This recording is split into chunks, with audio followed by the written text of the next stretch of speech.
Hoy nos ponemos de gala porque toca hablar de lo que va a ser el Atlético de Madrid 2025-2026. Vamos así con una de las series que más me gusta y es hablar de los equipos para la nueva temporada, en este caso la temporada 2025-2026, y vamos a empezar, ¿con quién si no? Con el Atlético de Madrid, el equipo del que soy aficionado prácticamente desde pequeñito, y toca hablar de un Atlético que va a sufrir una reconstrucción, y una reconstrucción a la que quizás muchos aficionados al fútbol, no solo al Atlético de Madrid, no están acostumbrados, porque va a ser una reconstrucción en la que se van a hacer grandes desembolsos y sin la necesidad de hacer grandes ventas. Es verdad que ya el verano pasado se vio algo parecido, ¿no? Porque se fichó a Julián Álvarez, que costó pues cerca de 100 millones de euros, y no se hizo una gran venta. Pues este verano va a ocurrir prácticamente lo mismo, ¿no? Va a seguir esa línea el conjunto rojo y blanco, así que vamos a empezar ya sin más con algunas salidas que ya se han hecho oficiales, como son la de Azpilicueta, la de Reinildo y la de Bitzel. Tres salidas que yo creo que estaban más o menos cantadas, sobre todo la de Azpilicueta y la de Bitzel, que ya tenían cerca de 35 años los dos. Es verdad que la de Reinildo quizás es una de las posibles salidas inesperadas, pero yo lo que entiendo es que Reinildo ha pedido salir por una cuestión de minutos, porque en el Atlético de Madrid ya no estaba teniendo los minutos que tenía antes de la lesión, y yo creo que ha sido el propio Reinildo el que ha pedido salir. Y otras salidas que ya son cosa mía, ¿no? Vamos con Moldovan, que tiene un valor de mercado de un poco más de 2 millones de euros. Con el fichaje de Muso, yo creo que Moldovan no va a tener hueco. Otras salidas que yo haría de manera libre, ¿no? Con la carta de libertad, pues son Saúl Ñíguez y Tomás Lemar, ¿no? Son dos jugadores, bueno, sobre todo Lemar es un jugador que costó un dineral, había muchas expectativas puestas en él cuando se le fichó procedente del Mónaco, no ha llegado a ser nunca lo que prometía ser, y yo creo que ya ha llegado su momento. Es verdad que en el tramo final de esta temporada 24-25 ha contado con algunos minutos, pero yo creo que Lemar tiene que salir sí o sí. Y luego otra salida que sería con la carta de libertad es Saúl Ñíguez, un jugador que le ha dado muchísimo al Atlético de Madrid. Todos tenemos en la retina aquel partido contra el Bayer Leverkusen, pero un jugador que tiene que salir ya sí o sí. Es verdad que está sonando ahora su cesión al Rayo Vallecano, una cesión con opción de compra.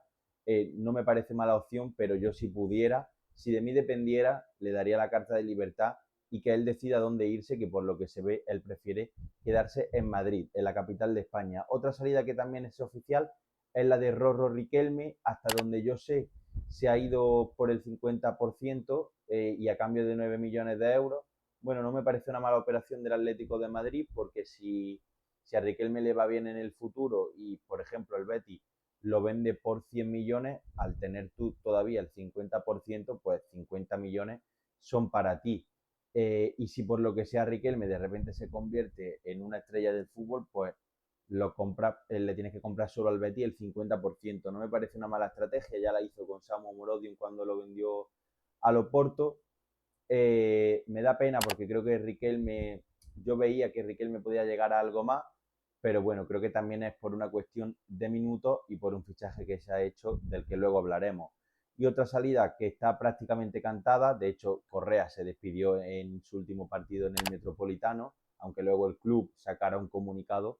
Correa se despidió y Correa se va a ir, se supone que por 10 millones de euros, a Tigre, a jugar a México. También me da mucha pena porque Correa fue un jugador que le ha dado muchísimo al Atlético de Madrid, quizá el mejor suplente que ha tenido el Atleti en su historia, pero al final todo llega a su fin, y la historia de Correa y el Atlético de Madrid pues ya ha llegado al suyo. No hay mucho más de donde tirar en las salidas. Yo creo que esas son las que yo haría. Ahora está sonando quizás Rodrigo de Paul al Inter de Miami con Leo Messi.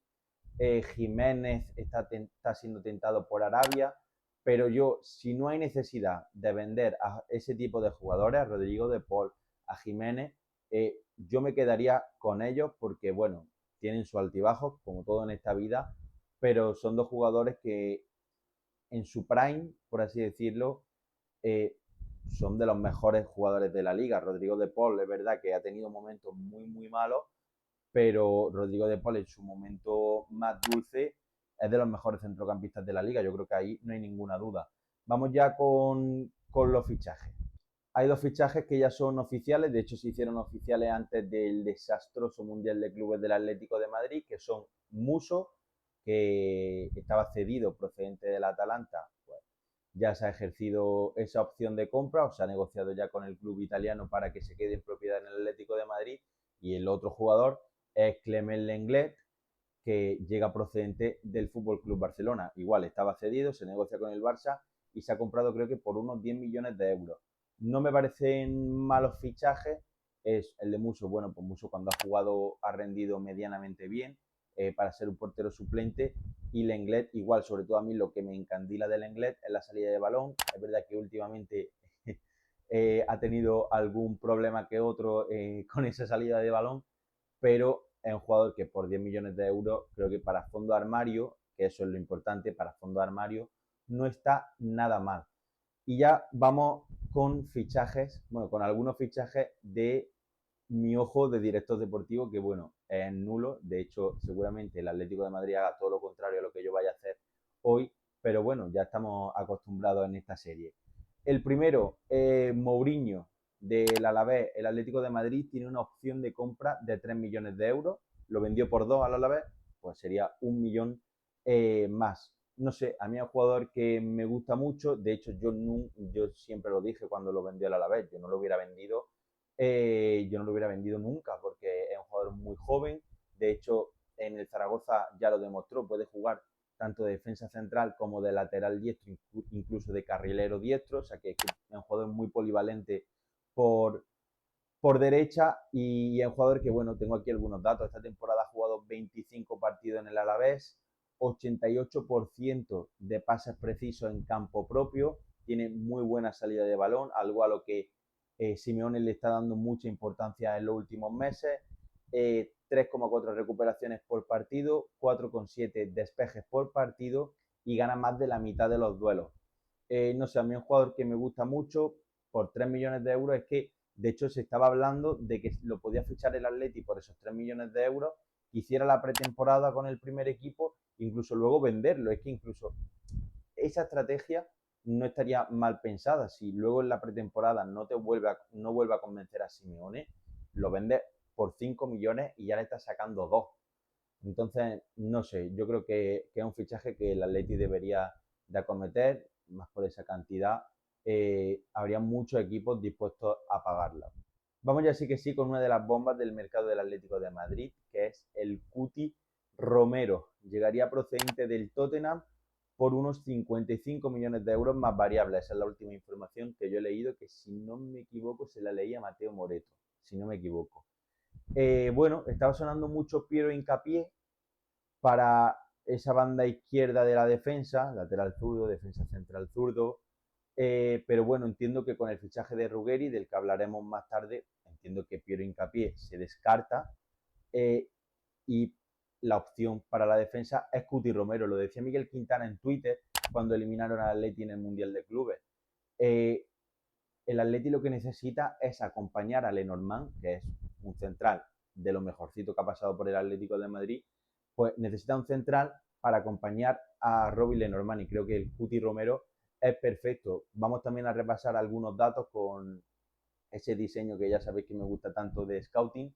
18 partidos en esta última Premier League, más del 90% de pases acertados en campo propio. Volvemos a lo que he dicho antes, esa salida de balón desde bien abajo, 5 recuperaciones por partido, casi 3 despejes por partido y más del 60% de los duelos ganados.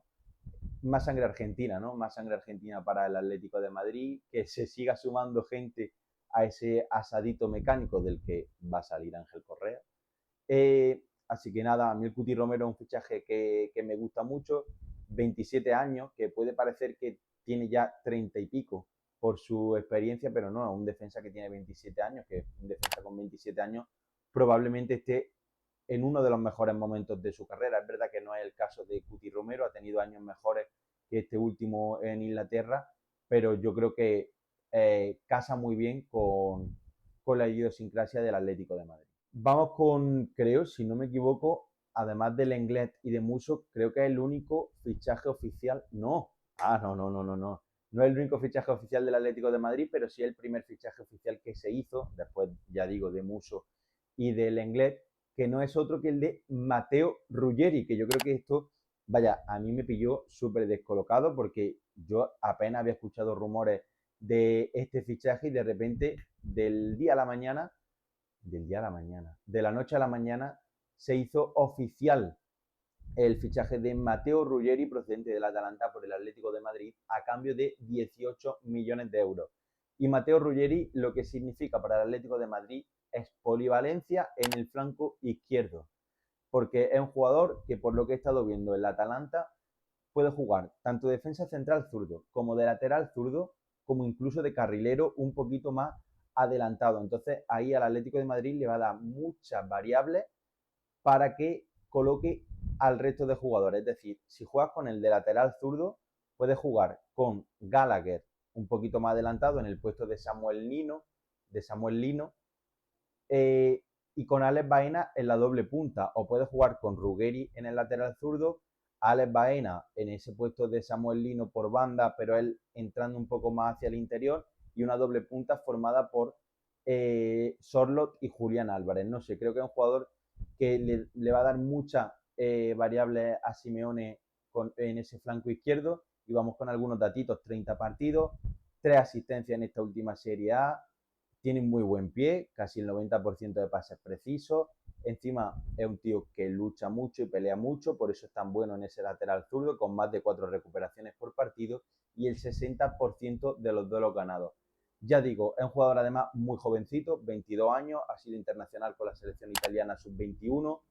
No sé, creo que es un fichaje que yo, por ejemplo, no lo tenía en el radar y creo que al Atlético de Madrid le puede dar más de lo que muchos pensamos.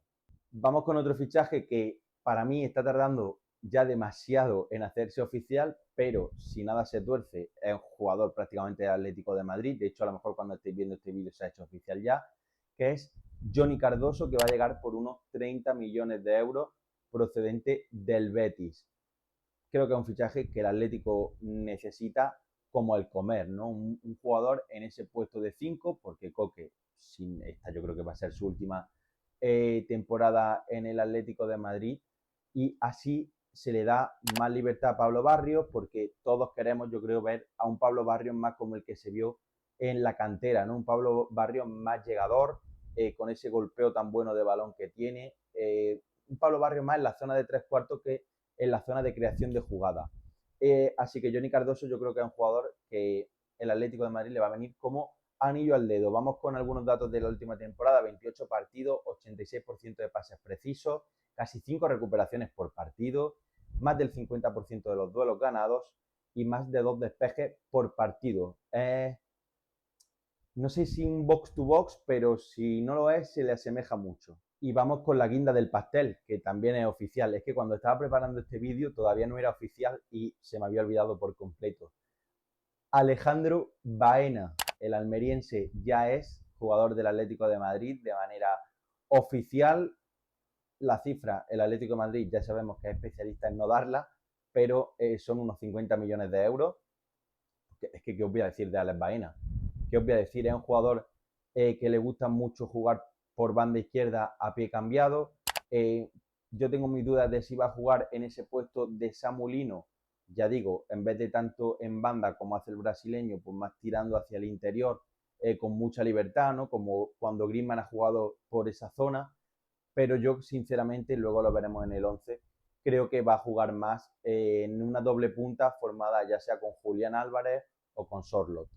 32 partidos la temporada pasada en la liga con el Villarreal, 7 goles y 9 asistencias, más de 3 pases clave por partido y 4,4 recuperaciones por partido. Es que Alex Baena es ese jugador que es un salto de calidad, ¿no? Si el año pasado fue el fichaje de Julián Álvarez lo que le dio un salto de calidad al Atlético de Madrid, este año sin ninguna duda es Alex Baena. Es que es un fichaje que perfectamente lo podría haber hecho el Manchester City, el Barça, el Real Madrid y lo hace el Atlético de Madrid. Es un golpe sobre la mesa que esperemos que esta temporada surja efecto y no como esta que el Atlético de Madrid al final se ha ido con el casillero de los títulos vacío.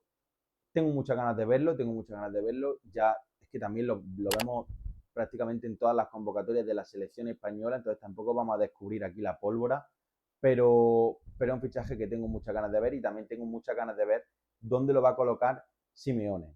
Y ya antes de pasar al 11, creo que otro jugador con el que yo me quedaría es Carlos Martín, que vuelve de cesión en el Alavés. Yo, a no ser que venga una oferta que para el chico sea muy buena, es decir, a un equipo en el que él pueda crecer mucho, yo creo que me lo quedaría. Y ya sí que sí, vamos con el 11 en portería. Evidentemente, Jan Oblak y mucho de suplente. Por cierto, yo he puesto una 4-4-2 porque yo creo que es con la que va a jugar Simeone, pero bueno, ya sabemos que puede ser perfectamente una 5-3-2. El lateral derecho yo pondría a Mourinho, porque viendo la temporada de Nahuel Molina, yo me quedaría con Mourinho por delante. Pareja de centrales, Lenormand y Romero. El lateral zurdo, Ruggeri, yo creo que va a estar por delante si nada cambia de Javi Galán. Centrocampistas, Rodrigo de Paul y Pablo Barrio. Gallagher y Giuliano en las bandas. Si fuera un 5-3-2, pues probablemente estaría de pivote Cardoso y por delante de Paul y Pablo Barrio. No sé, es que ahora es verdad que con tantos jugadores buenos, que es lo que se le pedía al Atlético de Madrid, pues tiene muchas variables, tanto en el centro del campo como en defensa, ya sea un 4-4-2, ya sea un 5-3-2. Pero bueno, yo me quedaría con De Paul y Pablo Barrios, por delante Gallagher y Giuliano, y arriba Julián Álvarez y Alex Baena. Pero como ya os digo, Alex Baena podría estar en el sitio de Gallagher y hacer una doble punta Julián Álvarez-Sorloth. Así sería mi Atlético de Madrid para la temporada que viene. Ahora estaba sonando Lookman del Atalanta. Veremos a ver, porque todavía queda mucho mercado, evidentemente. Quedan casi 2 meses de mercado, para ser exacto. Entonces puede pasar cualquier cosa, pero yo creo que así el Atlético de Madrid tendría un equipo bastante más competitivo que el que ha tenido esta temporada 24-25. Así que nada, como siempre os digo, dejadme en comentarios qué os parece este Atlético de Madrid. Si lo veis, ya sí que sí, como para ganar algún título, ¿no? Porque ya digo, ese fichaje de Alex Baena es que le da un salto de calidad tremendo.